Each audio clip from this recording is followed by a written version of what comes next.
Contoh yang pertama, adjusting entry, jurnal penyesuaian yang pertama tentang prepaid expense. Tadi ingat apa itu prepaid expense?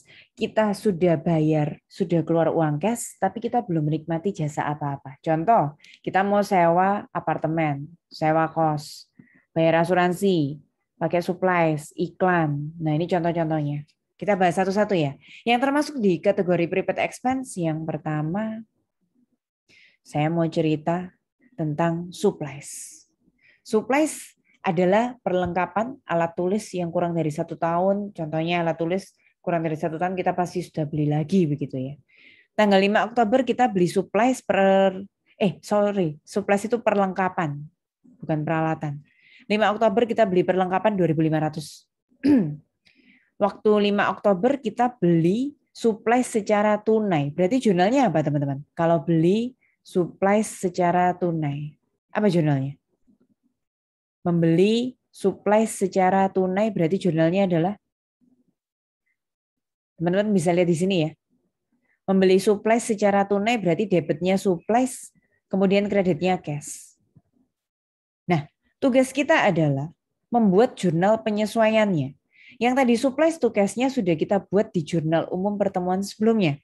Nah, tugas kita adalah asumsikan perusahaan ini tutup bukunya itu sebulan sekali. Jadi Oktober akhir, yaitu tanggal 31 Oktober, harus waktunya buat jurnal penyesuaian. Jurnal penyesuaiannya supplies, itu debitnya pasti supplies expense, kreditnya supplies. Kenapa? Karena perlengkapannya kita gunakan, berubah jadi beban, expense memang saldo normalnya munculnya di debit.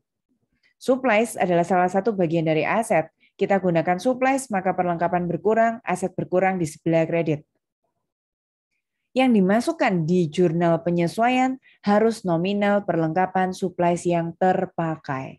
Jadi kalau kita pernah punya 2.500, pada akhir bulan 31 Oktober kita hitung loh kok cuma sisa 1.000 yang ada di tangan kita, berarti itu menunjukkan bahwa 2.500 kurangi sisanya 1.000, 1.500-nya itu terpakai. Sekali lagi, jurnal penyesuaiannya supplies expense to supplies dan nominalnya harus yang terpakai.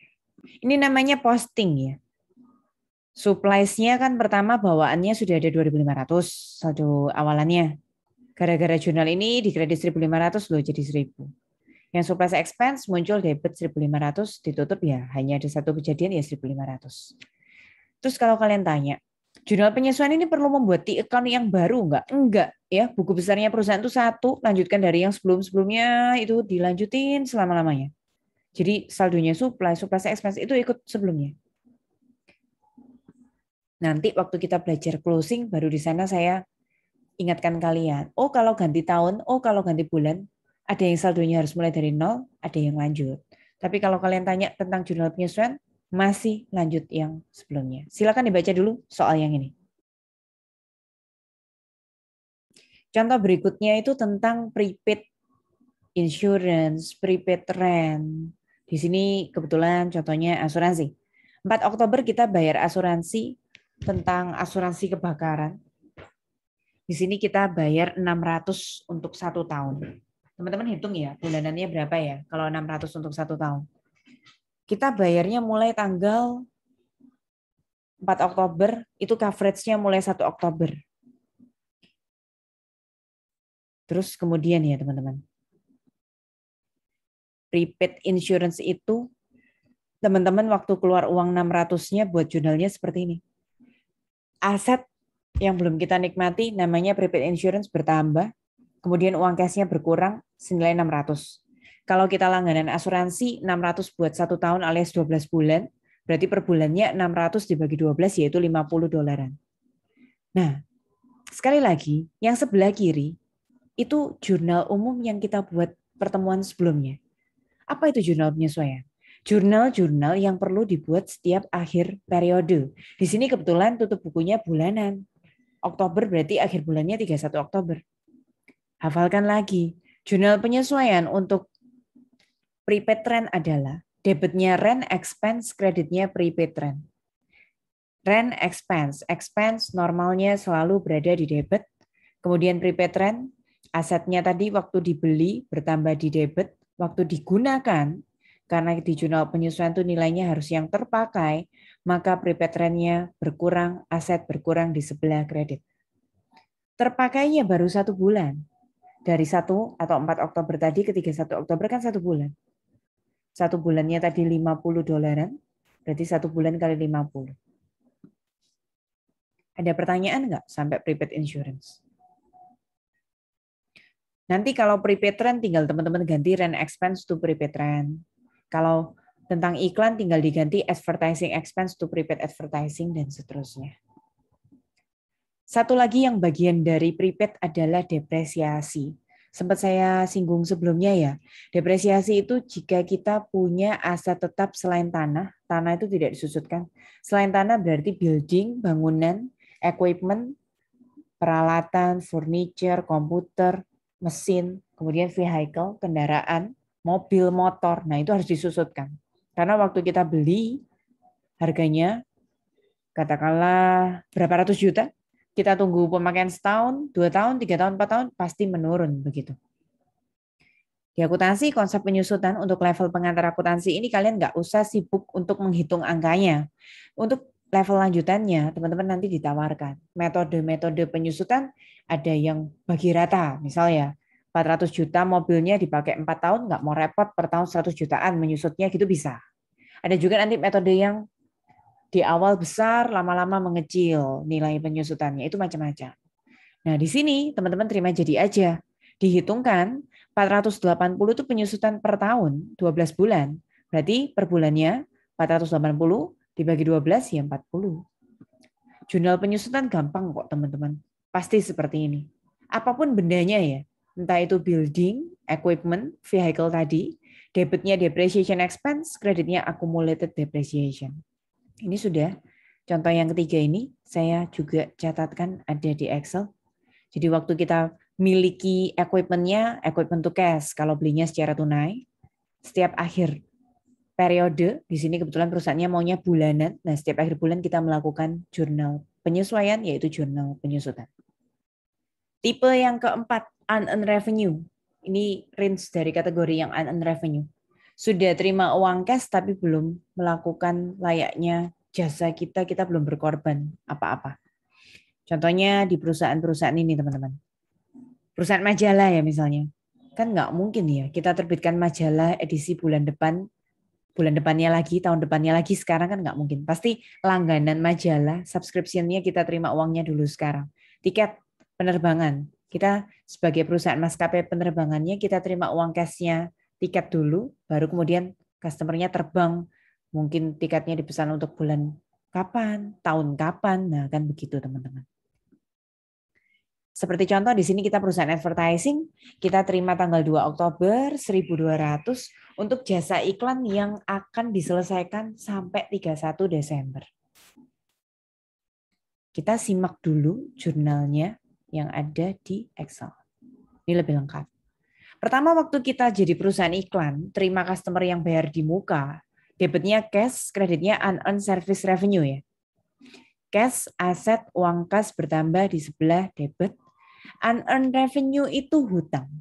Gampang-gampangannya anggap unearned service revenue itu hutang jasa. Jadi hutang, liability, kalau bertambah ya di sebelah kredit. Ini sekali lagi jurnal biasa, jurnal umumnya. Nah, yang namanya jurnal penyesuaian dibuat akhir bulan 31 Oktober ini. Hafalin jurnalnya untuk jurnal penyesuaiannya unearned revenue, debitnya unearned revenue, kreditnya revenue. Kalau kalian perusahaan jasa, unearned service revenue to service revenue. Kalau tadi kalian jualan tiket, unearned tiket revenue to tiket revenue.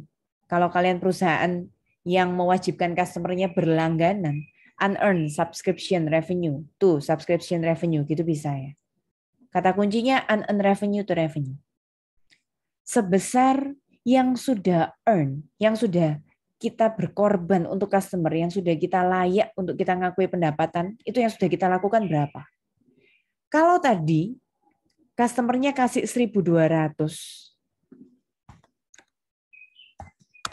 untuk bulan Oktober, November, dan Desember, alias 1.200 berarti untuk 3 bulan ya, untuk 3 kali ngiklannya misalnya. Asumsikan kita sudah lakukan 1 bulan saja, yaitu Oktober saja. Berarti kita sudah lakukan 1 dari 3 bulan. Atau teman-teman mau bagi 1.200-nya, bagi 3 dulu, 400. Nanti 400-nya kalikan sudah berapa kali kerja. Kalau baru 1 kali ya 1 kali 400 ya berarti 400. Atau sepertiga langsung kali 1.200 ketemu 400 juga boleh. Sampai sini ada pertanyaan kah? Unearned revenue? Nah, ini jurnal penyesuaiannya. Lanjut lagi, kategori berikutnya lagi, yaitu accrued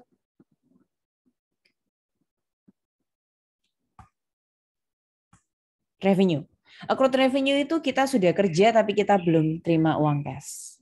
Ingat-ingat tentang account receivable lah, paling gampang tentang ini. Nah, contoh. Pada akhir bulan, kita sudah kerja, kita sudah memberikan jasa periklanan untuk customer 200, tapi customernya bayarnya nggak tahu kapan. Kita sudah layak ngakui revenue bertambahnya di kredit, tapi debitnya bukan uang cash, debitnya masih piutang.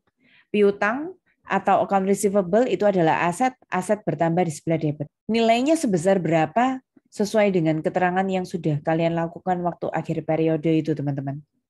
Misalnya, teman-teman di sini sudah melakukan layaknya dapat pendapatan 200, tapi belum terima uangnya. Ya tinggal account receivable to service revenue 200. Ada yang punya pertanyaan loh, jurnal ini kan sudah pernah ada waktu jurnal umum sebelumnya. Ya, jadi kalau kalian kebetulan punya piutangnya pas bukan tanggal akhir periode, ya namanya jurnal biasa. Hanya saja kalau jurnalnya tepat dibuat saat akhir periode, namanya jadi jurnal penyesuaian. Padahal ya biasa aja, jurnalnya ya kayak kapan hari, debitnya rata kiri, space tab agak ke kanan, itu kreditnya. Nanti kalau terima pelunasan cash to account receivable ya, cashnya masuk, piutangnya berkurang. Terakhir, accrued expense, kita sudah ada beban listrik, beban gaji, kita sudah menikmati, tapi kita belum bayar. Contoh-contohnya, misalnya di sini tentang bunga. Kita sudah nikmati bunganya hutang, tapi bayarnya nanti berapa bulan lagi. Cara ngitung bunga hutang 12% kali pokok utang kali periode. Kalau kita ngutangnya mau bulanan, ini ceritanya ngutangnya hanya 1 bulan, jadi 1/12 bulan dalam 1 tahun ya. Kalau kalian ngutangnya 3 bulan, ya 3/12 dan seterusnya. Terus contoh lagi misalnya ini teman-teman. Salary and wages. Perhatikan ya, di sini ada bulan Oktober, terus bulan November. Kita tadi kan tutup bukunya setiap akhir bulan. Berarti kalau waktu bulan Oktober tutup bukunya tanggal 31 Oktober. Kebetulan karyawan kita itu kerjanya untuk 5 hari kerja, Senin, Selasa, Rabu, Kamis, Jumat, itu dapatnya $2.000. Alias 2.000 bagi 5, 400 gaji per harinya. Nah, tanggal 31 Oktober itu kebetulan tepat jatuh hari Rabu. Di sini ceritanya karyawannya baru gajian lagi, PID-nya itu masih 9 November. Otomatis berarti PID terakhir kan tanggal 26 Oktober. PID selanjutnya gajian lagi kan masih 9 Maret. Jasanya karyawan selama bulan Oktober yang tanggal 1 sampai 26 itu selesai kita bayar tanggal 26. Saturday nggak kerja ya, Sabtu libur, Sunday, Minggu libur. Nah, Senin, Selasa, Rabu, itu berarti kan karyawannya kerja 3 hari. Selama bulan Oktober kita nikmati jasanya, tapi kita bayarnya nanti baru 9 November. Nah, 3 hari kerja yang sudah kita nikmati tapi belum kita bayar, itu namanya accrued expense. 3 hari kali upahnya 400 per hari, berarti 1.200. Debitnya salary and wages expense, kreditnya salary and wages payable. Atau salary expense to salary payable gitu aja boleh. Intinya sudah kita nikmati berapa banyak yang belum kita bayar. Kalau tentang listrik ya boleh electricity expense to account payable. Kalau tentang sewa boleh rent expense to rent payable atau account payable, begitu. Tergantung ceritanya. Intinya ya, kalau accrued revenue, kata kuncinya receivable to revenue. Kalau accrued expense, kata kuncinya expense to payable.